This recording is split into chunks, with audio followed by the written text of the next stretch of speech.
Nah, oke, sorry. Terima kasih buat yang udah ngasih komen. It's very good. Terima kasih banget. Ada Rina, ada Jakarta. Kita baru saja memperbaiki audio. Semoga sudah jauh lebih bagus dan terdengar. Jadi diskusinya bisa lebih fluid. Oke, mungkin saya perlu ulangin lagi. Saya sudah bersama teman saya, teman baik saya, Bapak Pangeran Ibrani Situmorang, sebagai seorang pemerhati geopolitik internasional dan juga pekerja di bidang hubungan internasional. Demikian, kurang lebih kayak gitu ya. Siap. Terima kasih udah bersedia hadir di ini di streaming live kita malam ini. Baru berjalan 2 menit, bagus ada input, jadi langsung diperbaiki audionya. Oke.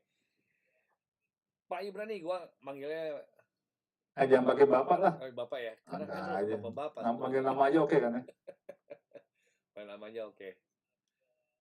Ya, tapi kayaknya ada lagging di Zoom kamu ya kali ya. Di video. Oh gitu ya.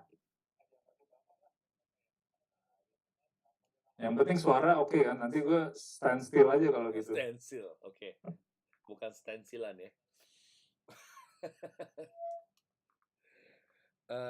Oke, jadi ceritanya nih ngobrolin tentang situasi yang sekarang berkembang.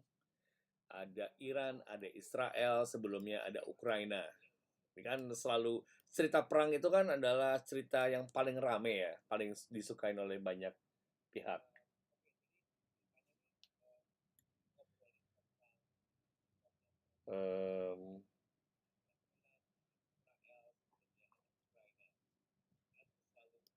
Banyak pihak suka dan banyak pihak juga yang menikmati dari hasil perang ini gitu. Nah, kalau menurut lo nih sebagai pemerhati geopolitik dan hubungan antar negara gitu ya, gimana lo melihat situasi hari ini, Ran? Oke, thank you. Mungkin kalau gitu aku ulang sedikit ya, supaya pemirsa dapat konteksnya. Jadi karena kita ini kan kenal udah lama ya, dari kelas 5 SD. Dan gue terus terang senang, aku senang bisa diundang karena memang seperti kau bilang ya, isu ini sangat menarik, dan aku juga berharap bisa dengar dari dirimu juga mengenai what happened, apa yang terjadi di Iran.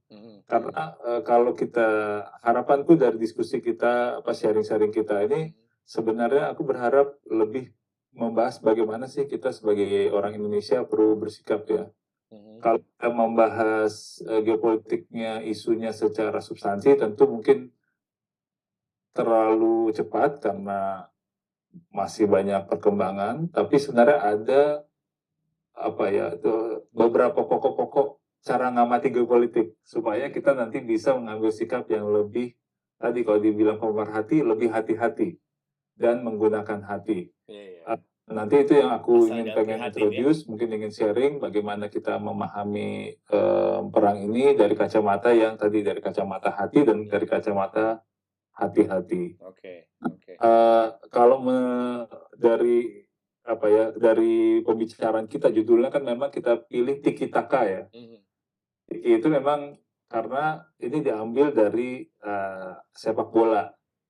Itu kan teknik permainan sepak bola, kalau bagi yang nggak biasa ya, yang gocekan umpan pendek gitu ya, untuk masuk nanti menusuk ke daerah lawan lah. Nah, yang terjadi sekarang kan itu yang kita lihat paling nggak beberapa 2 minggu terakhir ya, ketika bicara Israel dan Iran ini kan nanti kita bisa bahas secara lebih rincinya.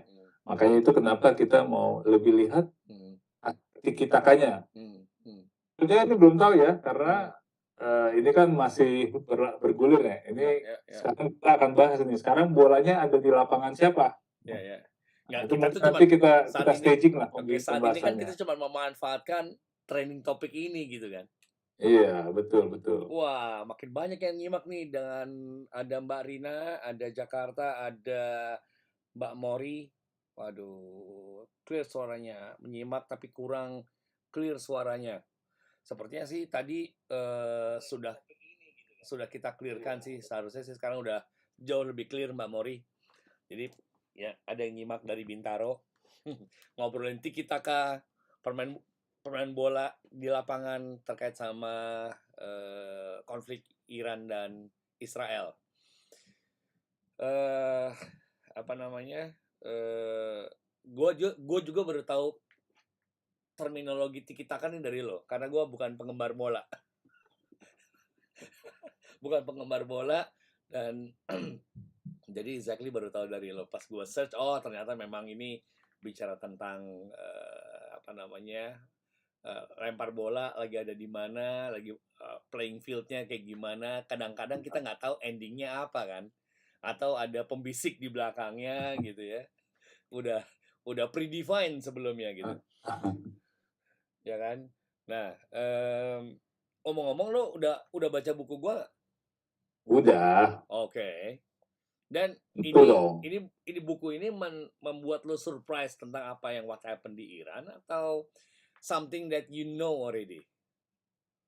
Eee, kalau bicara buku yang ditulis oleh seorang Indonesia yang tinggal di Iran, gue kayaknya belum pernah ketemu ya. Oke. Maksudnya pasti aku pikir sangat sedikit orang Indonesia yang pernah tinggal di sana dan menulis buku. Yang tinggal di sana aja sedikit kali ya, Ya, ya, apalagi ya, sampai menulis buku ya. ya, ya. Jadi, terus terang banyak sekali aku, belajar hal-hal yang baru di situ. Salah satunya ya paling banyak kulihat bagaimana daya tahan, daya survivabilitas penyintas kalau bahasa Indonesia ya, penyintas dari orang-orang Iran ini menghadapi berbagai tekanan internasional maksudnya dunia barat ya, sanksi-sanksi dan segala macam. Sungguh menarik tuh bukunya, membuka perspektif gimana mereka bisa get by, mereka bisa melanjutkan hidup mungkin dengan segala keterbatasan tuh, Henry. Really, menurutku itu sangat insightful dan semoga teman-teman bisa pada baca tuh kalau mau tahu bagaimana suatu bangsa besar yang penuh sejarah bisa bertahan hidup mengatasi gencatan yang begitu luar biasa ya. Kayaknya kita juga belum pernah sampai kayak gitu Indonesia tuh. Iya, exactly.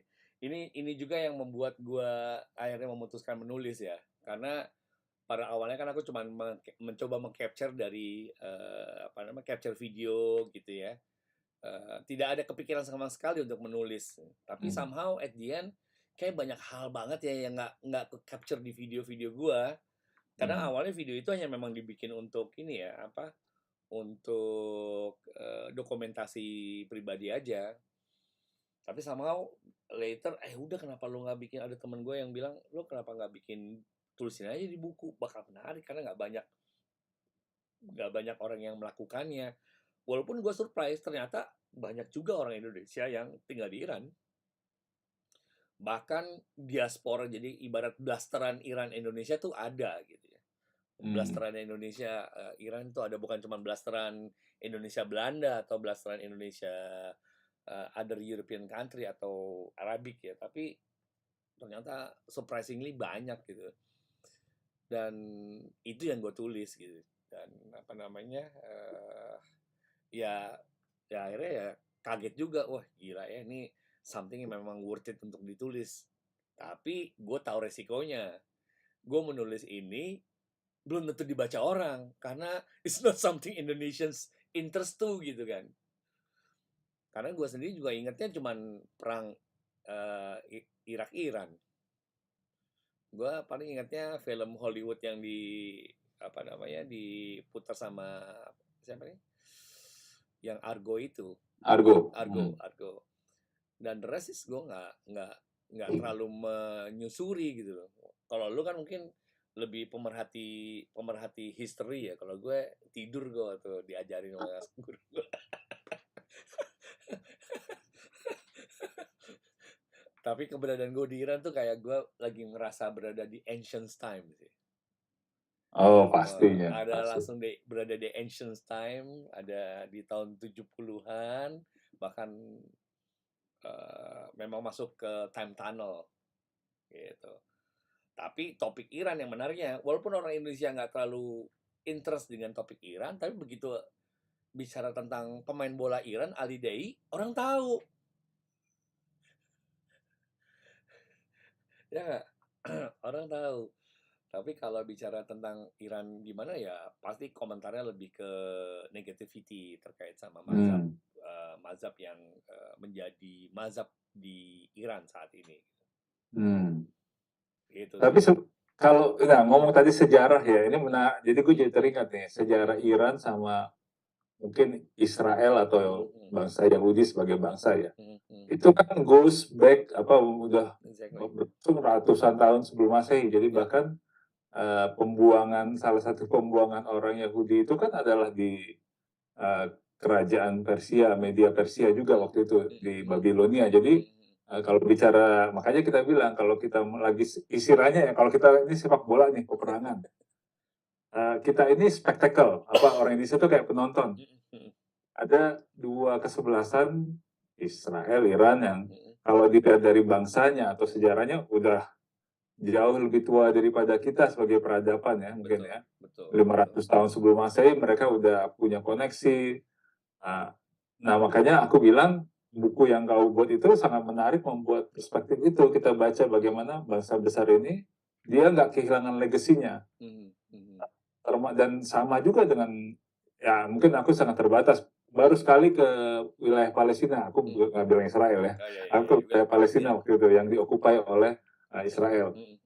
Kita juga sama kan, punya pride, orang-orang Palestina ini juga punya pride, punya kebanggaan dengan sejarah mereka yang sudah lama. Jadi menurut aku untuk paling penting dalam menyikapi geopolitik tadi punya kehati-hatian. Kita bangsa yang muda, kita jangan cepat menyimpulkan suatu perusahaan, tapi harus melihat banyak faktor. Misalnya, contoh kenapa Tiki Taka ya? Ini kalau boleh masuk sedikit nih, biar mungkin teman-teman yang lagi nonton atau lagi ngikutin dapat semacam pemikiran tambahan. Serangan dari Israel yang terakhir dari Iran ke wilayah Israel ya, itu semua diserang cepat, dan tapi sebenarnya kalau kita baca itu sudah dikoreografikan dengan sangat baik. Nah ya kan, ada messagingnya di PBB begini, bahkan kalau kita baca di ini semua saya ambil dari sumber terbuka ya, jadi tidak ada yang rahasia. Kalau kita baca sumber terbuka, bahkan katanya mereka ada semacam pesan disampaikan juga ke Amerika melalui Turki misalnya ya kan, supaya bilang kita mau nyerang ini sebagai balasan terhadap Israel ke konsulat mereka di Syria kan. Ya, exactly.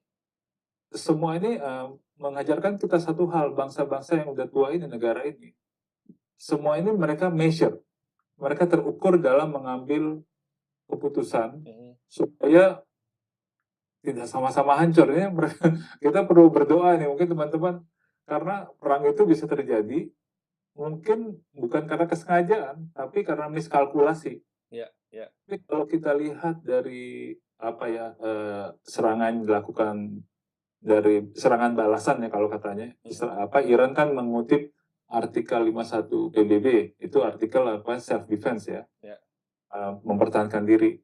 Dan bagaimana dia messagingnya, dia jelas-jelas bilang bahwa dia tidak ingin menjadi eskalasi. Kemudian terakhir ketika ada serangan yang disebut serangan Israel ke Iran ya, ke Isfahan itu ya, itu pun kan lihat bagaimana Iran, pemerintah Iran mendownplay, menganggap udahlah jangan dibesar-besarin gitu ya.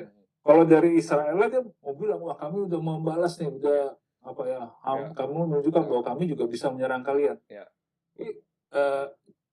Kedua negara ini di messaging internal mereka sendiri bermain supaya tidak harus dilanjutkan.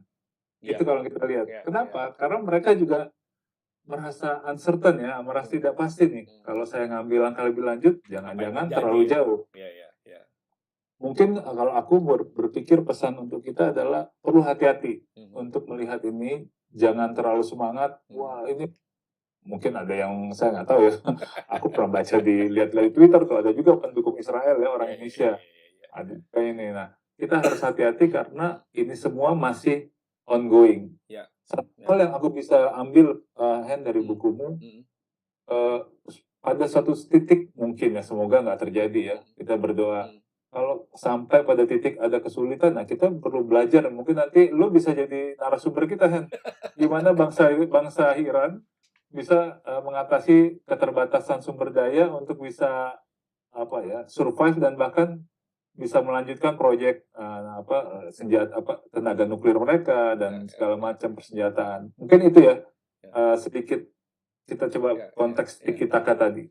Nah, tiki-taka ini memang menarik ya, Ran, karena kalau kasusnya loncat ke Ukraina sama Rusia, it looks like later perlahan udah mulai kelihatan, oh polanya begini gitu ya. Lebih lebih objektifnya Rusia apa, objektifnya NATO apa, objektifnya Ukraina apa kelihatan gitu. Kalau kasusnya ini, kasus Iran sama Israel yang sedang rame, sepertinya kayaknya media lagi rame-ramein. Karena pasti ada yang pesen nih. Ada yang pesen karena impact-nya apa? Impact-nya adalah harga minyak. Harga minyak karena bicara tentang jalur distribusi dan juga ketersediaan supply. Karena nih ilmu ekonomi langsung tidak berlaku di dalam kasus minyak gitu. Tidak ada masalah supply sama demand, tapi bicara lagi ada perang apa enggak. Kalau lagi mau perang ya harga minyak akan naik, kalau enggak ada krisis ya harga minyak turun gitu. Gue sempat ngobrol sama teman gue di satu perusahaan lokal perminyakan yang eksplorasi ya. Gitu, oh jadi gitu ya. Gue juga baru tahu karena selama ini even gue kerjanya kan tidak bicara tentang geopolitik, gue tidak bicara tentang perminyakan, gue selalu bicara tentang supply dan demand gitu, bagaimana kita memanage the demand. Nah begitu masuk ke konteks yang lebih besar, oh ternyata kalau minyak itu harga naik bukan karena supply-nya terbatas, tapi karena memang there's something happens gitu loh. Dan umumnya adalah perang. Karena kebetulan teman gue pernah di station juga di Libya. Jadi dia ini dapat cerita banyak lah waktu dia eksplorasi di Libya itu.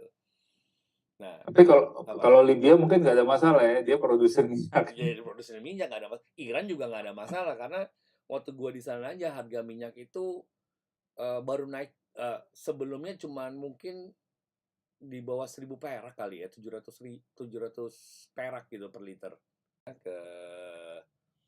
Ke angka 1.700, 2.300-an gitu. Itu udah protesnya lumayan tinggi. Wah, gue bilang orang Iran belum pernah ke Indonesia nih, harga minyak di sini 14.000 bos. Jadi waktu gue balik ke Indonesia juga kerasa, ya Allah ya Robi, isi bensin kok mahal bener ya. Biasanya gue cuma isi bensin nggak nyampe 100.000. Nah, ini ngomong minyak menarik karena kalau minyak sebenarnya kalau bicara tiki-taka, sebenarnya kan kalau istilahnya kita nonton pertandingan. Yang pertandingan ini kan sebenarnya bukan Iran sama Israel aja. Tadi kau sebut ada Rusia, Ukraina. Di sisi lain, kalau kita ini jangan lupa di Amerika sendiri pun isu harga minyak itu sangat sensitif loh. Oh ya? Karena mereka akan memasuki pemilu tahun bulan November. November ini ya? Iya, jadi aku kan terakhir meninggalkan itu Februari, waktu itu bertugas di Amerika ya. Waktu itu meninggalkan Amerika itu, minyak itu sudah sekitar bensin ya, sudah naik dari sebelumnya bisa $2 per gallon gitu ya. Aduh, aku belum perang itu tuh. Berapa tuh per $2 per gallon di dalam mililiter ya. Itu sampai jadi $3 lebih per gallon. Dan terakhir itu kalau kita ngikutin di Amerika sendiri, bahkan di beberapa, karena di sana kan mereka nggak centralized ya. Harganya harga pasar, lebih parah lagi di bawah sini. Itu bisa 4-5 gallon. $4-5 per gallon. 70 ribuan lah ya. 70 ribuan per 5 liter ya. Kurang lebih ya.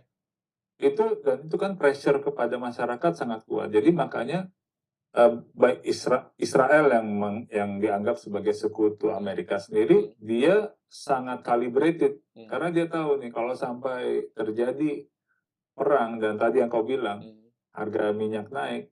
Yang Akan bisa marah berimpact. bukan cuma Iran tapi Amerika. Gara-gara lu nih, sementara gue udah mau pemilu gitu kan ya. Ya, tapi Sama kan aja lah pemilu di iya. mana-mana Cuman kan sama di tergantung siapa Amerika yang di Indonesia sama. megang siapa kan, siapa megang siapa dan isu apa yang mau dilempar. Sehingga Betul, terjadilah betul. proses.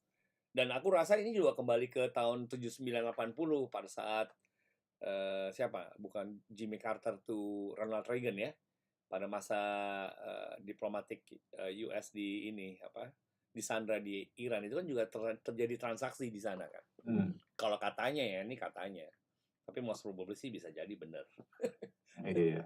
Ya kan? Dan kalau makanya kita perhatikan pemerintah Amerika, sikap mereka sudah tegas bilang mereka tidak akan terlibat di dalam operasi ofensif. Ini jadi karena di dalam mungkin kalau aku kebetulan karena suka juga ikutin Amerika ya. Dalam publik Amerika sendiri sekarang sudah tidak seperti dulu. Dulu itu kan bisa dibilang wah, all apa namanya semuanya demi Israel ya. Kalau itu sudah mulai ada gradasi yang bilang ya America first. Oke, America great again ya. Jangan sampai gara-gara kita membela Israel berlebihan, yang menjadi korban adalah rakyat Amerika sendiri. Orang Amerika misalnya. Ya.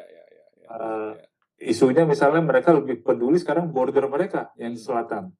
Banyak orang masuk lewat situ misalnya. Jadi makanya Israel sendiri mungkin aku nggak berani, tapi pastinya dia akan tergantung sekali dukungan Amerika untuk dia. Sehingga dia keberanian dia atau tingkat pembalasan dia kepada Iran akan tergantung pada dukungan Amerika untuk langkah-langkah dia. Nah, tapi ngomong-ngomong apa yang kita omongin ini adalah disclaimer dari pemikiran kita sendiri loh ya, bukan tidak mewakili institusi apapun. Oh enggak ya. Dan ini semua sumber terbuka. Jadi maksudnya tujuanku adalah membuka orang supaya kalau ingin memahami Iran-Israel konflik, perlu juga lihat yang lain. Supaya tahu bahwa tidak hitam putih dan tidak hanya simple 1 + 1 sama dengan 2. Ini banyak sekali faktor yang bermain. Jadi kita nggak berusaha membuat ini ya kesimpulan sini ya, tapi mengajak teman-teman semua buat cari tahu lebih banyak lah dan membuat penilaian lebih terinformasi. Kita bikin ini cuma karena topik lagi rame aja. Iya. Topik lagi rame dan belum semua orang punya baca buku ini. Inside Iran from Indonesianis gitu deh. Walaupun banyak juga orang Indonesia yang tadi di Iran yang tinggal di Qom, tinggal di Tehran, ada yang mahasiswa tapi belum dituliskan dalam sebuah literatur. Jadi ini yang juga gue rasa aku ngambil decision untuk nulis karena aku juga banyak yang nggak tahu. Jadi dari gue proses menulis ini membuat gue jadi banyak baca literatur gue mana dan gue tulis dan itu membuat gue jadi lebih make sense apa yang gue observe, apa yang gue lihat gitu, yang what's happening Iran. Bahkan Iran nggak ada fasilitas transfer uang saja, bisa transfer uang gitu dengan cara pertemanan. Jadi banyak cara lah, atau kadang-kadang didiemin aja, ya udah dislike ke barter gitu. Jadi misalnya ya kita transaksi ya tapi nanti dikirimin dari China atau dikirimin dari Turki, ya biarin aja uangnya di situ, nanti kita net off aja dari sana gitu ya. That's what happens. That's what happens. Necessity is the mother of invention ya, karena ada suatu kebutuhan lahirlah penemuan inovasi ya. Exactly. Bahkan kita nggak punya YouTube nih, nggak bisa akses YouTube, mereka punya lah namanya aparat gitu. Aparat lagi namanya aparat.ir. Jadi YouTube-nya Iran tuh aparat.ir. Jadi memang aparat. Tapi kasus-kasus gini kan waktu itu sempat ada, waktu gue di sana itu ada full sanction dari zaman administration Donald Trump ya, terkait sama Iran. Aku sempat nanya sama satu orang Iran yang kebetulan dia adalah PhD di bidang biofood lah kalau nggak salah, biological ya. Dia bilang, wah don't worry, hal-hal kayak begini udah sering banget gue denger karena kita sudah disanksi 40 tahun, jadi don't worry gitu.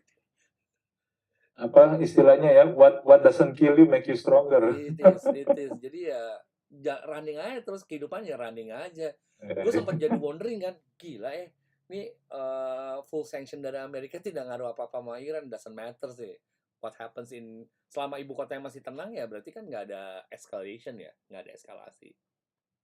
Itu yang kubilang, kalau kita lihat ini kan, makanya tiki taka itu kenapa? Karena mereka juga bermain pendek. Karena resiko bagi kedua negara itu sangat besar kalau sampai kalkulasi. Jadi untuk teman-teman yang lagi nonton, ya itu tadi aku bilang, nggak ada salahnya banyak-banyak berdoa, karena yang bisa membuat perang itu miskalkulasi. Kita telah menilai orang itu mau melakukan intensi, kalau salah mengambil tindakan, itu dampaknya besar. Dulu mungkin kalau yang ingat kejadian yang hampir terjadi perang, istilah pengiriman misil ya, krisis misil di Kuba, itu kan hampir terjadi karena miskalkulasi. Tapi obatnya apa? Obatnya miskalkulasi itu satu, komunikasi. Jadi waktu itu ada hotline komunikasi langsung antara Washington dan Moskow. Yang memungkinkan akhirnya itu tidak terjadi kesalahan pengambilan keputusan, karena akhirnya mereka tahu intensi masing-masing. Dan kalau kita lihat tiki taka ini, bagian dari tadi, mereka bagian berkomunikasi dengan cara yang unik kali ya. Kita berdoa, mereka komunikasinya nyambung terus, kalau supaya jangan ada yang salah. Pasti tendang, waduh. Atau pasti mungkin ada pihak ketiga yang menyampaikan jalur komunikasi ini juga selain dari yang di media. Kalau kita baca di terbuka ya, maka sekali lagi ini yang aku sampaikan tidak ada dari informasi tertutup ya. Dari kalau baca dari koran-koran terbuka, memang mereka menggunakan semua channel kok untuk menyampaikan. Setauku di Iran itu, Amerika itu diwakili oleh Swiss kan ya? Iya, diwakili oleh Swiss. Kedutaan Swiss itu, nah itu dipakai untuk menyampaikan pandangan-pandangan Iran. Mungkin di Israel mereka ada cara lagi. Jadi selama komunikasi melalui perantara ini berjalan, ya kita berdoa tidak ada miskalkulasi, dan mereka pada suatu titik seperti yang disampaikan pemerintah Indonesia ya, KMLU itu sudah di siarannya adalah kita mengharapkan deeskalasi. Mungkin semoga stop sampai yang di terakhir ini, di serangan dari Israel ini. Iya kan, makanya di pinggiran semua kan. Kalau mamanya udah mau pasti di tengah. Betul. Logika berpikirnya gitu kan. Ini logika orang awam ya. Kalau mau memang benar-benar nyerbu, serbulah di tengah, jangan serbu di pinggir. Nah, sebagai kau yang pernah tinggal di sana, kan aku nggak tahu nih. Dilihat dari laporan publik ya, yang istilahnya ada laporan serangan itu memang bukan kota-kota yang strategis banget ya, kalau dilihat bacaanmu. Kalau Isfahan itu kan memang ibu kota lama ya, ibu kota kerajaan Safawiyah zaman tahun 1500-an gitu. Dan di situ ada situs bersejarah heritage juga. Jadi biasanya perang itu kan, kalau pernah nonton film apa tuh ada yang pas Perang Dunia Kedua ngambilin heritage itu kan sebuah kejahatan perang juga kan, mengambil. Jadi bagaimana kita harus tetap menjaga heritage dunia gitu. Tapi aku nggak tahu persis sih lokasinya terjadi di mana. Namun aku merasa bahwa media kita saat ini banyak lebih kayak menyorot perangnya, gitu kan. Lebih bercerita tentang wah ini bakal perang nih, bakal perang. Lebih kayak ngompor-ngomporin gitu, menurut penontonnya ngompor-ngomporin. ngompor-ngomporin instead of wah ini impact-nya apa yang mesti dipikirin, antisipasinya apa, risk mitigation-nya apa. Kalau ini eskalasinya berkepanjangan kan akan berdampak sama kita juga gitu loh. Bukan tentang siapa menang siapa kalah, bukan wah si A misalnya mesti dihancurkan, atau ini perang si A Sunni. Ini is quite complex menurut gue. Ada ya Israel dan Iran sebagai negara, ada regional menurut gue ya nih, regional domination antara Sunni dan Syiah gitu ya. Persaingan juga, ada yang memang wah harus ada Sunni Syiah tetap harus jadi issues gitu, karena harus ada yang dipegangin, semua punya interest. Nah, itu tuh yang aku bilang, Ya. harapanku dari kita ngobrol-ngobrol ini, Hmm. kalau bicara konflik ini jangan sampai kita di dalam jadi ikut terpecah. Hmm. Gara-gara tadi kita melihat sesuatu hitam putih, Sunni Syiah, atau ada yang bilang Israel itu negara demokrasi, Iran bukan negara demokrasi ya. Macam-macam lah ya, dikotomi-dikotomi yang mau diciptakan. Misalnya ketika kemarin Jordan kan menembak katanya menembak rudal yang dari Iran yang mau ke Israel. Terus mungkin ada narasi-narasi seolah, wah ini keberpihakan terhadap Zionis misalnya. Ini perlu kita hati-hati, jangan sampai kita apa ya, misalnya lebih Yordan daripada orang Yordan atau lebih Arab daripada orang Arab ya. Karena kalau pada suatu titik misalnya negara kita dilalui benda asing, hampir semua negara, bukan negara kita aja, bisa menjadi tindakan legitimate untuk menjatuhkan benda asing itu, karena kita nggak tahu kan. Bakal ditujukan kepada kita atau tetangga kita kan. Jadi maksudnya kita perlu teman-teman kita semua sama-sama sebagai Indonesia calibrated lah. Kita ini saat ini masih penonton. Nah, sampai yang kayak Om Henry bilang, malah jadi penonton yang sikat tendang aja itu wasitnya malah gitu. Justru menurut aku kita lihat ini calibrated bahwa ini bukan sekedar bukan soal Sunni Syiah, bukan soal Yahudi sama Islam, karena pada kenyataannya at the end of the day itu kepentingan kok. Kalau kita ikutin ya, aku lupa tahun berapa, 2 tahun lalu ya, sebenarnya sudah ada normalisasi hubungan diplomatik antara Arab Saudi sama Iran. Waktu itu diperantarai oleh RRT. Jadi sebenarnya yang baik-baik ini semoga kita lanjutin ya, jangan di dalam kita malah ikut ngojok-ngojoki supaya rame gitu ya. Dan Justru sebenarnya Kurisa nggak ke sana harusnya. tempat gue tinggal tuh nggak jauh dari kedutaan Arab Saudi di Iran, di Tehran. Jadi nggak jauh. Jadi kalau gue walking distance down itu ada bekas kedutaan Arab Saudi yang ditinggalkan ya. Jadi kalau lo bilang 2 tahun yang lalu itu mau mencoba direconnect-kan, karena kalau kembali lagi, kalau Tiongkok memiliki interest dia adalah bagaimana cara gue dagang di jalur sutra. Iya. Ya kan? Maka interestnya One Belt One Road, gimana tetap gue dagang, gue produce, gue kuasain sumber resources gitu, agar gue bisa tetap dagang dan ngasih makan sama rakyat gue yang 1-2 miliar itu gitu kan. That's interestnya Tiongkok. Nah, interestnya kita apa nih? Interest kita ya yang penting rame nih, ayo perang, ayo perang, ayo perang. Ternyata begitu perang terjadi, kita juga yang kena tembakannya gitu kan, nggak lucu kan. Paling nggak kena harga minyak nanti. Kena harga minyak, terus misalnya protes bahwa Pertalite dihapuskan diganti jadi Pertamax Turbo gitu kan.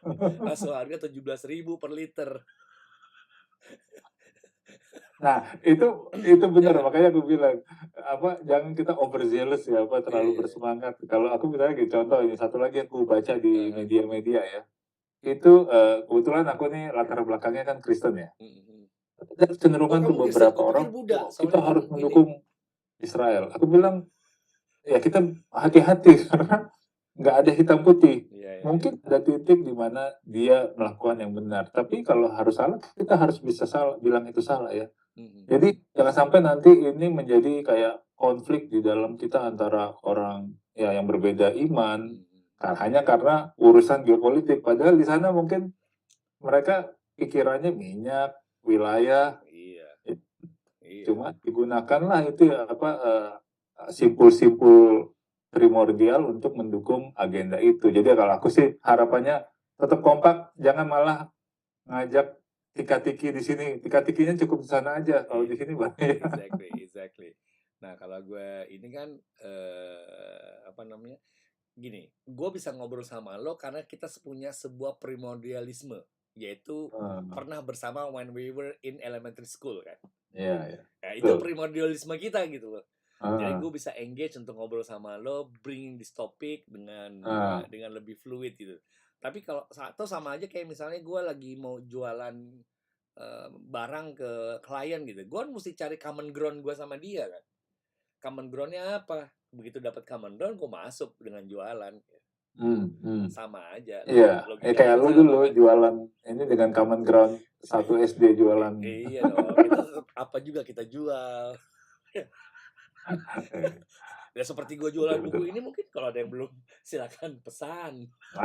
Bagus itu, bagus. Perlu dibaca sekarang, jadi kalau suatu saat nanti apa terjadi sesuatu hal yang diinginkan, palingnya kita belajar, oh bagaimana orang Iran mengatasi Ya, cuman ada di tekanan dunia ini. emang cuman ada di sini main ceritanya semua ini.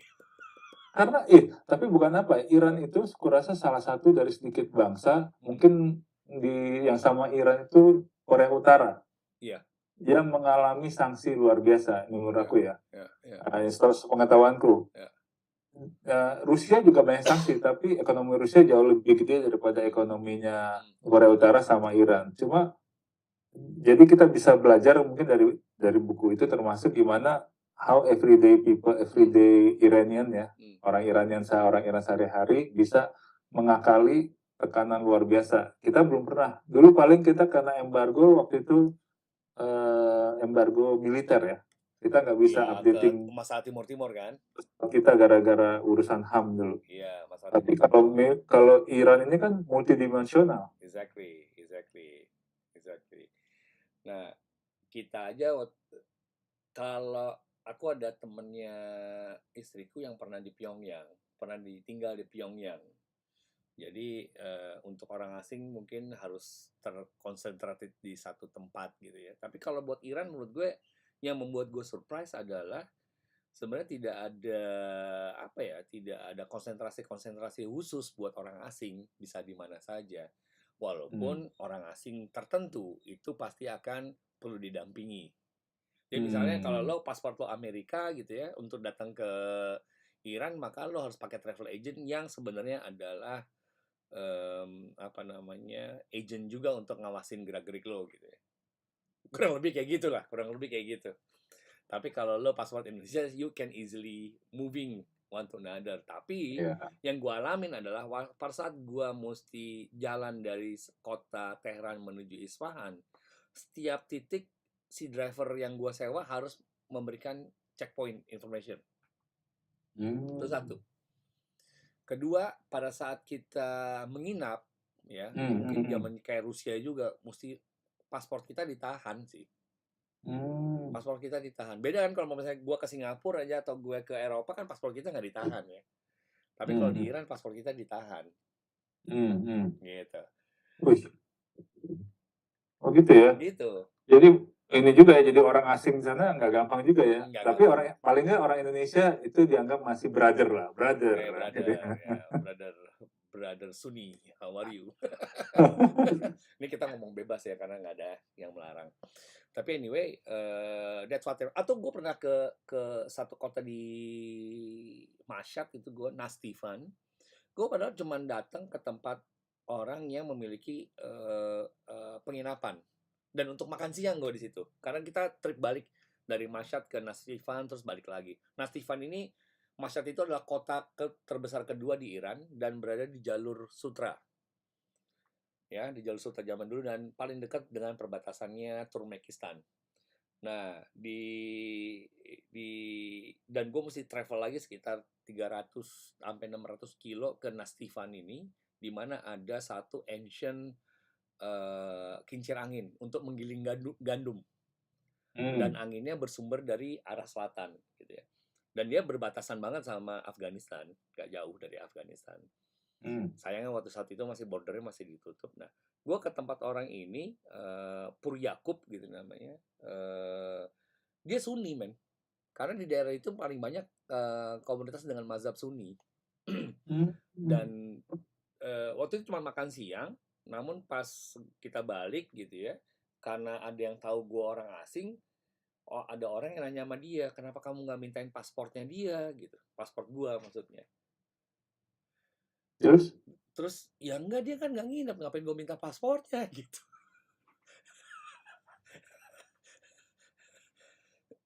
Sebagai orang asing yang pada saat itu tiba-tiba ada di Nastifan gitu ya, somewhere gitu. Tapi ngomong-ngomong mungkin pada satu titik ya kita udah perlu mulai ke sana juga ya. Maksudnya apa ya? Kita udah lihat nih di dalam negeri kita, Indonesia ke depan akan jadi negara yang saat ini kita masih transit country lah ya.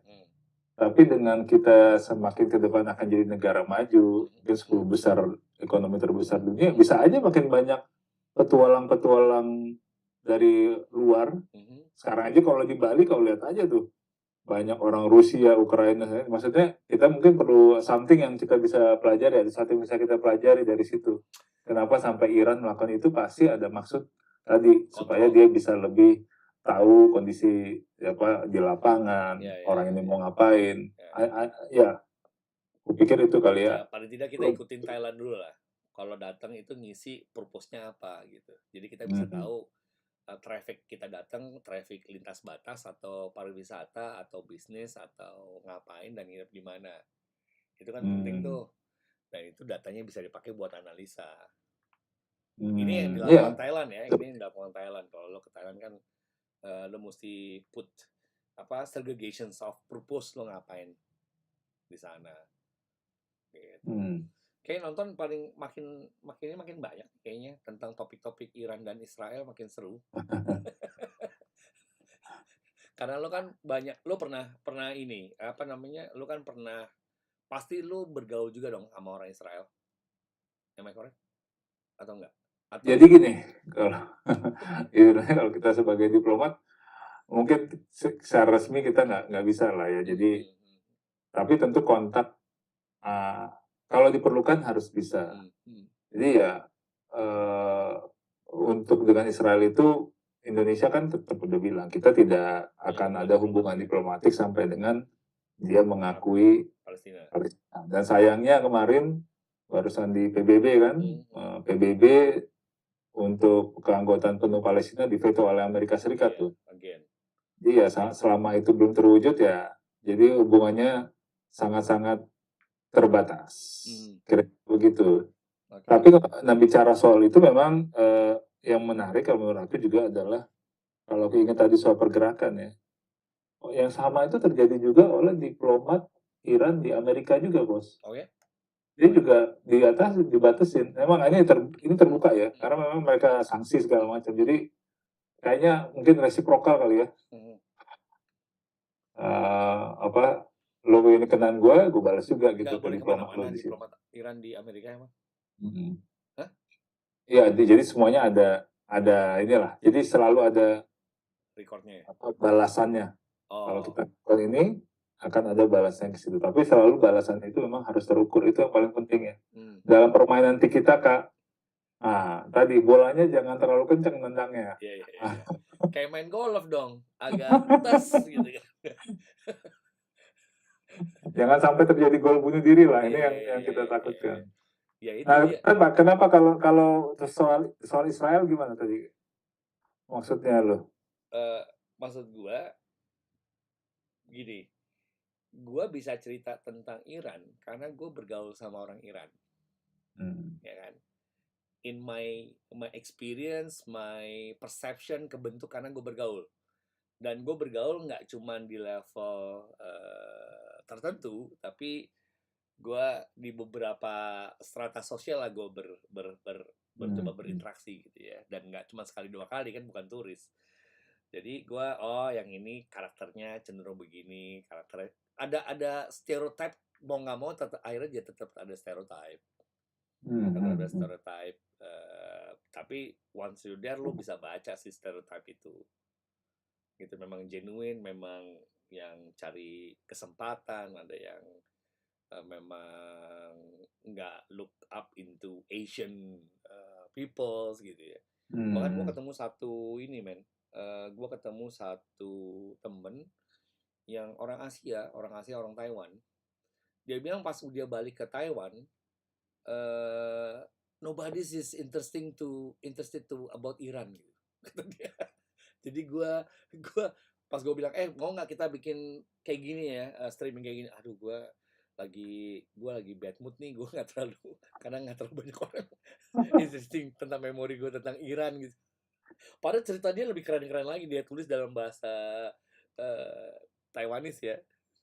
Lebih keren-keren lagi tuh cerita dia, karena lebih lama daripada gue. Tapi menurut dia dia nggak mau kayak nggak mau recall balik tentang kehidupannya di Iran, dan buat orang Taiwan juga tidak terlalu menarik. Mirip lah sama Indonesia ya, nggak terlalu menarik tentang Iran. Tapi begitu Iran dan Israel perang menghajar Zionis itu jadi rame. Tapi kalau terlalu dihajar, harga minyak kok naik, mati lah kita. Bisa repot bro. Gitu. Tapi kalau aku rasa sih hampir sama di semua bangsa ya. Misalnya kalau bicara orang Yahudi ya, kan di Amerika tuh katanya di New York itu salah satu diaspora tempat yang menampung orang Yahudi terbanyak di dunia di luar Israel. Mereka juga pandangan ya banyak beda-beda juga kan. Bahkan ada beberapa mungkin orang akan surprise ya bahwa beberapa kelompok Yahudi yang tidak mendukung negara Israel karena dianggap itu bukan bentuk yang benar gitu ya. Jadi gradasinya juga sebenarnya sama aja. That's why kalau aku pengen bilang kita jangan kotak-kotak hitam putih karena memang pada cara 50 shades of grey lah kalau boleh. Ada 50 derajat keabu-abuan yang di dalam, bahkan di dalam orang Yahudi sendiri, mungkin tadi ya di dalam orang Iran juga ada pandangannya beda-beda. Jadi kita pun juga perlu pemahaman yang bernuansa ketika melihat konflik ini sehingga tidak terjebak dalam bad or wrong, bad or good, wrong or right gitu ya, benar atau salah. Karena memang harus tadi kita harus memahami dulu yang benar semuanya. Ya, nah kita harus memahamin gitu ya. Nah, memahamin pasti pada saat proses memahami ini kan lo sebagai pemerhati ini kan juga melihat mengantisipasi dampak-dampak yang mungkin terjadi ke Indonesia. Kalau ke Indonesia mungkin buat rakyat kebanyakan nggak berasa lah ya. Tapi begitu itu udah menyentuh sendi-sendi kehidupan dari konflik yang berkepanjangan, kemungkinan berkepanjangan ini atau karena dikompor-komporin jadi panjang gitu ya. Jadi menimbulkan sebuah ketakutan. Kan kayak dulu misalnya case beberapa tahun yang lalu tentang COVID cuma ada di Wuhan gitu ya. Tapi kan it's spreading around the world in 1 year tuh spreading around the world, 6 months tuh udah spreading around the world. Nah, konflik ini kan juga bisa akhirnya menyebar. Kalau tadi gue barusan nonton Connie Bakri sama Orsala ya, yang dari Russia itu,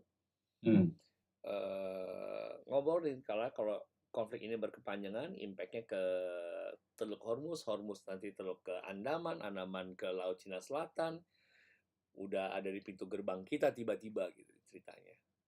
Dan bukan cerita tentang pertahanan lagi, tapi kan karena berkepanjangan membuat jalur distribusi terganggu, chip terganggu, minyak terganggu. Nah, lo sempat melihat ini nggak? Maksudnya kalau untuk dampak tuh ada banyak ya. Satu, dampak yang langsung yang tadi yang kau bilang ya, pasti pengaruh pada supply chain ya, rantai pasok udah pasti ya. Iran itu kan salah satu produser minyak terbesar di dunia. Kebijakan dia bisa mempengaruhi Amerika, bahkan makanya Amerika juga sensitif sekali kan. Aku lihat salah satu kenapa dia juga sangat berhati-hati karena mereka memasuki masa pemilu. Pemilu ya, menjelang pemilu gitu, harga naik bisa kalah yang incumbent. Nah, yang rugi kan pasti petahana kan. Petahananya sekarang Joe Biden. Jadi kalau bahkan negara seperti Amerika pun tidak kebal terhadap dampak itu, maka kita pun pasti juga hampir sama gitu ya pengaruhnya. Itu masih sifatnya pada tingkat ekonomi supply chain, dan tentu kan dampaknya besar, parah dampaknya itu akan tergantung pada parah atau tidaknya konflik itu. Yang perlu kita juga ingat adalah Israel adalah satu-satunya negara Timur Tengah yang sampai saat ini tidak pernah terbuka bilang dia nggak punya senjata nuklir, tapi tidak pernah menyangkal. Israel itu never confirm or neither deny. Jadi dia bagian dari, kalau bahasa ininya, strategic ambiguity. Dia sengaja bilang itu, ya mungkin gue punya, mungkin enggak gitu ya. Jadi, wah ini jadi gimana kita bersikap. Tapi kalau sampai dia punya, nah ini kan bahaya. Kalau Iran kan secara normatif dan secara legal, dia memang nggak punya, karena dia masih anggota dari IAEA. Tapi kan secara historical juga dia dibangunkan senjata nuklir kan juga oleh Amerika. Makanya intinya jadi confirm lah dia punya. Kita berdoa semua jangan sampai itu keluar. Karena kalau itu sudah sampai keluar, nah sudah. Yang kedua, yang ketiga menurut aku yang perlu kita ikutin juga dampak yang besarnya adalah karena Iran sama Israel ini kan sudah akan menyeret juga big powers yang lain. Ya, tinggal nanti teman-teman kita semua sama-sama ngikutin aja sikapnya Cina sama sikapnya Rusia.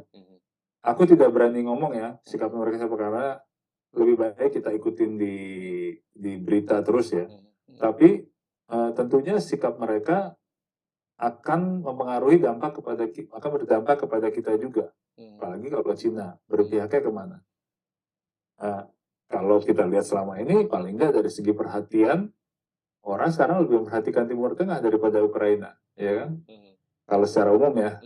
Karena di media-media sekarang yang naik tuh kan soal Palestina, Israel, Iran. Jadi dalam hal ini kalau sebagai orang awam aja kita bisa melihat Rusia kayaknya enak nih, dia sekarang bisa agak ngeles sedikit lah gitu ya, nggak jadi sorotan dunia karena yang sekarang lagi disorot Israel. Nah, ini menurut aku kalau sudah melibatkan negara-negara besar pasti nanti dampaknya akan multiply juga ke kita. Nah, yang terakhir, nah ini yang aku mungkin kembali lagi ke pesan awal, itu semua adalah dampak yang kalau dilakukan oleh di luar kita. Yang di dalam kita ini yang orang-orang Indonesia bisa lakukan adalah tadi, kita jangan cepat mengambil keputusan apalagi membiarkan konflik ini memecah belah kita. Antara orang yang mungkin, aku nggak tahu ya, mazhabnya Sunni, terus mungkin nanti Islam, Kristen, atau apapun itu ya pendekatan. Karena ini akan bisa merusak kesatuan kita akan lebih parah ya. Once dimanfaatkan oleh orang untuk membuat distabilitas ya bahaya dong ya. Jadi menurut aku yang paling penting juga tadi selain dampak yang dari luar, baik itu harga minyak, kemungkinan penggunaan senjata strategis kayak nuklir, atau kemungkinan nanti keterlibatan atau konflik gesekan antara negara besar.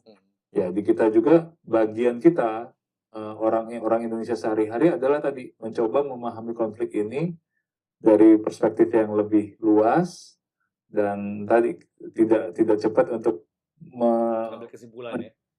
Membuat kesimpulan atau bahkan menjelekkan orang lain, wah dasar pendukung ini pendukung itu, nggak usah. Karena ini sendiri kalau kita lihat antara Israel sama Iran sendiri kan mereka tiki-taka nih. Serangan-serangan tapi kelihatannya kalau dari komunikasi publik yang kita baca di internet ada komunikasi melalui pihak ketiga untuk ngasih tahu intensiku tuh cuma sampai titik ini. Jadi kita jangan ngelebihin mereka lah intinya. Kita tetap damai di sini. Kalau browsing YouTube kan sekarang lagi ramai begitu, men. Semua tentang Iran dan Israel. Jadi makanya kita bring the topic kan juga gara-gara ini algoritma YouTube lagi ramai banget sih cerita ini gitu ya. Lagi trending topik lah. Iya. Karena masalah yang satu-satunya yang berani melawan Israel saat ini, mungkin itu juga menjadi perhitungannya Iran kan. Satu-satunya yang berani melakukan penyerangan dalam konteks pembalasan kan.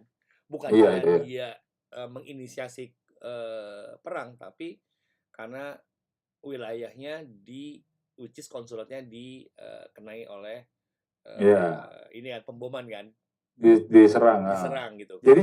Jadi bukan berarti orang Sunninya nggak peduli. Ini yang kita takutkan gitu kan. Benar. Kalau yang diserang itu kedutaan siapa di Damaskus ya pasti mungkin ada reaksi. Jadi kita harus tadi jangan merasa satu lebih unggul daripada yang lain. Gitu, itu aja harus hati-hati tuh. Jadi kesimpulan pembicaraan kita malam ini apa ini? Tiki-taka kita. Tiki-taka, biarlah yang tiki-taka di sana. Kita di sini damai-damai aja. Karena jangan sampai tadi mereka lagi bermain bola, mereka sebenarnya sedang mengelola konflik lah. Tiki-taka itu bagian dari pengelolaan konflik. Karena di Israel sendiri kan pemerintah Israel sekarang lagi dirongrong kan oleh oposisi, dianggap gagal. Sehingga mereka mungkin juga menunjukkan ke domestik konstituen mereka, nih gue berani serangan Iran ku balas. Jadi nggak mau kehilangan muka lah ya. jadi kita jangan lupa di dalam domestik Iran ada politik. Nah mungkin nanti kamu bisa kau bisa share juga lah ya kira-kira domestik politiknya gimana. Tapi kalau yang ku baca domestik politik di Israel tadi ya si Netanyahu ini lagi di dalam masalah lagi diserang di dalam oleh posisi. Jadi mungkin kadang-kadang cara yang paling gampang yaitu ya udah serang aja orang asing. Kan itu cara untuk mengalihkan konflik kan. Ya. Jadi kita bersatu dengan ada musuh dari luar. Iya. Ini jadi hal gitu. yang sama kan. Indonesia bisa bersatu karena kita punya external common enemy. Ya dulu lah kita ada episode zaman dulu kita gitu kan. Amerika kita linggis, Amerika kita setrika, Inggris kita go to hell with your aid gitu misalnya kan, karena kita punya external common ground, external enemy gitu. Nah kemarin tuh pas saat lagi rame-rame Palestina di bombardir oleh Gaza, dibombardir oleh Israel, ada teman gue dari US, dari orang Taiwan, tapi dia orang US nationality, dia bilang kok gila ya, di berita di Amerika tuh nggak ada sama sekali memberitakan tentang bahwa di Amerika sendiri pun, di dalam Amerika sendiri pun terjadi protes tentang occupationsnya atau serangan-serangan yang dilakukan oleh Israel di Palestina. Hampir tidak terbaca di dunia luar, tapi protes bahwa lo jangan melakukan itu dong Israel. Itu protes-protes banyak terjadi di Amerika sendiri gitu. Sama kayak di Iran ya, yang terlihat kan adalah dukungan terhadap apa yang sudah dilakukan pemerintah Iran gitu. Tapi di inside-nya juga ada cerita lain tentang itu. selalu ramai karena kalau non pro government pasti nggak mudah untuk bisa melakukan protes dan terlihat dan terekspos keluar juga di Iran. Dikontrol lah, semua komunikasi dikontrol pasti. Tapi ya, sebenarnya makanya ini mungkin kita tuh kadang-kadang punya ilusi seolah Amerika itu bebas semuanya. Pada kenyataannya kan mereka tuh media itu punya kepentingan. Jadi kebetulan beberapa bulan lalu aku sempat lagi di San Francisco ada meeting. Itu pas lagi di sana ada demo yang besar terkait Palestina. Tapi memang yang isu-isu ini nggak pernah masuk ke mainstream medianya Amerika Serikat. Kenapa? Karena tidak confirming, tidak sesuai dengan agenda dari pemilik saham, agenda dari lobby-lobby tertentu ya. Kalau orang bilang lobby Yahudi ya, tapi apapun itu ya. Tapi maksudnya kalau di Iran atau mungkin saya nggak tahu di negara otoritarian atau negara tertentu, aku nggak bilang negara, pokoknya negara-negara tertentu itu, seringkali orang bilang censorship dilakukan oleh aparatur negara. Di Amerika, censorship itu ada, cuma dilakukan oleh platform swasta. Ya kan? Milik modal. Misal kita nggak bisa ngomong soal COVID, beda aja di sana bisa nggak masuk di YouTube gitu kan, bisa demonetize ya kan? Ya, demonetize, exactly.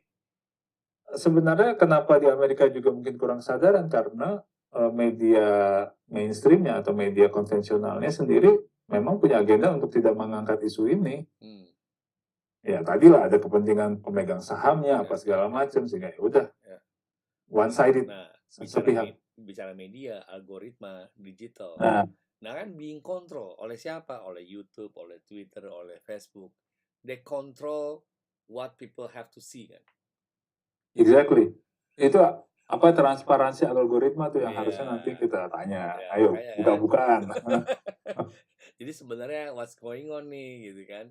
Karena kan algoritma dia menurut mereka adalah apa yang lo pernah cari atau sering cari, maka itu akan sering terlihat di depan mukamu kan. Sama kayak filmnya si Tom Cruise zaman tahun 90-an kali, Minority Report, masalah periklanan.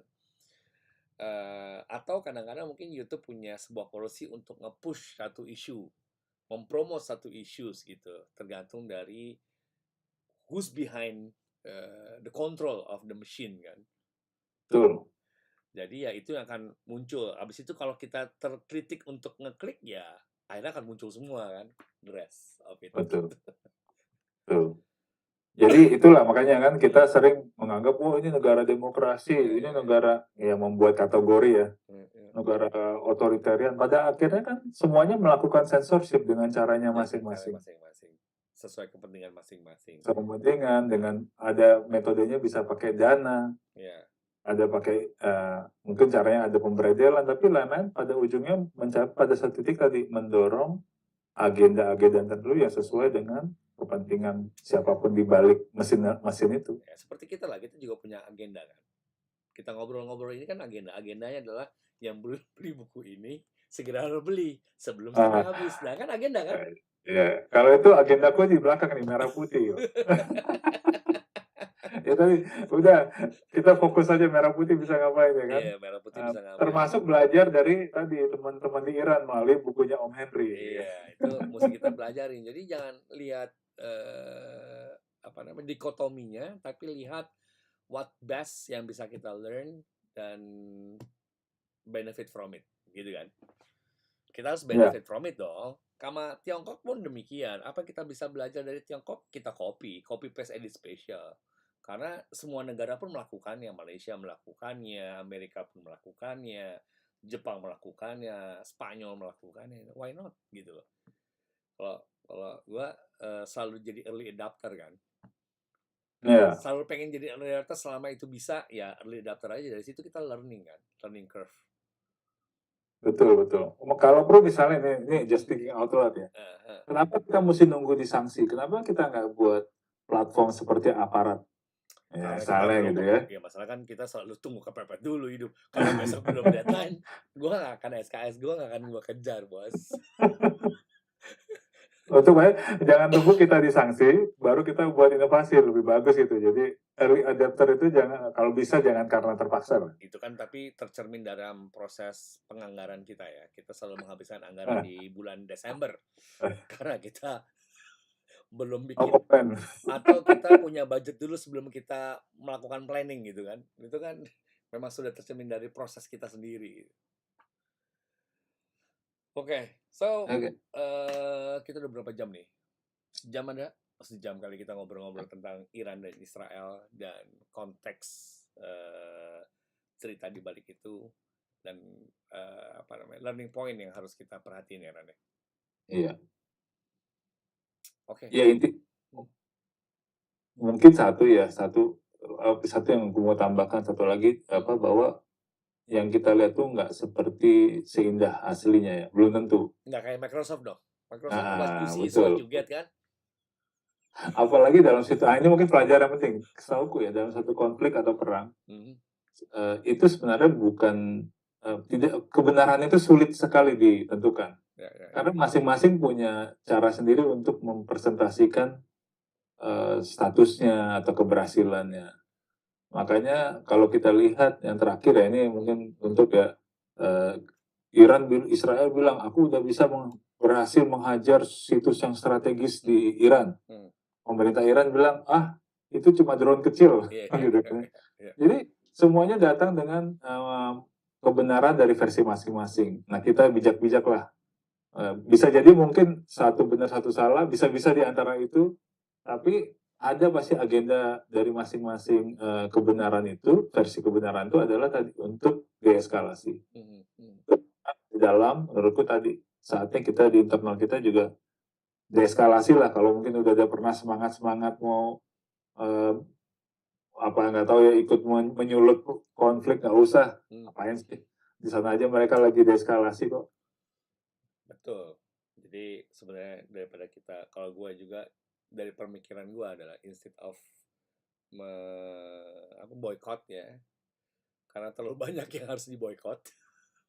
Jadi gue memilih untuk belajar lebih pintar aja agar bisa menciptakan sesuatu. Wah, itu bijak sekali, super sekali kata Pak Mario dulu. The golden ways. Karena kalau enggak, gue mesti ganti komputer gue dari Intel ke AMD. That's the things kan. Maksud gue, instead of ngeboikot ya, lu learning aja, belajar dan ciptakan hal yang sama menjadi substitute. So you can be more berdaulat lah, lebih mandiri. setuju. Dan tadi jangan nunggu sampai mesti disanksi dulu. Iya, jangan nunggu disanksi, kerjain aja, gampang kan. Oke, Ran, Oke, terima kasih banyak atas waktunya dan insight-nya, dari pengalaman juga, dari knowledge juga, dari sumber terbuka juga yang sudah lo membaca jauh lebih banyak dibandingin gua. Semoga ini bisa bermanfaat kepada teman-teman yang sedang menyimak atau akan menyimak karena rerun acara live ngobrol kita. Mohon maaf kalau tadi di awal mungkin 15 menit pertama kita punya struggle di di audio ya, di audio. Untung ada Mbak Rina dan Farid mungkin yang memberikan note di chat di sini. Oke, bro, terima kasih banyak ya. oke. Jangan lupa, Terima udah kasih selesai belum Om lo bacanya? Henry. Udah selesai belum lo bacanya? Masih ongoing. Masih ongoing. banyak. Kita soalnya sambil baca Tiki-Taka di Tiki-taka sana. ya? Tapi maksudku, jadi aku terima kasih untuk ini kesempatan sharing juga, kesempatan belajar dari kamu juga, baik dari buku maupun tadi yang kau sampaikan juga mengenai perjumpaan komunikasi dengan everyday Iranians ya, orang-orang Iranian sehari-hari, karena aku percaya pasti banyak yang kita bisa pelajari dari bangsa-bangsa tua ini. Mereka udah survive ratusan ribuan tahun. Nah, kalau aku cuma sekali lagi teman-teman baca banyak-banyak, jangan cepet-cepet sharing sesuatu yang nggak jelas, apalagi yang bombastis ya. Biasanya kalau sesuatu yang bombastis itu banyak nggak benernya tuh. Ya, mendingan baca dulu, resapi dulu, pikirin dulu, dan lihat dari sisi-sisi yang lain, termasuk tadi membaca dari sumber-sumber seperti bukunya Henry, mungkin sumber yang media saingannya, jadi kita bisa lihat pandangan yang lebih kaya dari konflik ini dan tidak jump into conclusion, apalagi membuat sikap yang merusak diri kita sendiri. Thank you untuk kesempatannya Om. Sukses bukunya, semoga semakin banyak yang ini dapat insight mengenai Iran. Kan udah di-endorse sama lo, jadi banyak. Yang nonton aja banyak. Oke, thank you Ran ya. Terima kasih banyak kan. Terima kasih semuanya. Hari Senin besok. Oke, bye. Bye-bye. Terima kasih semuanya ya. Terima kasih.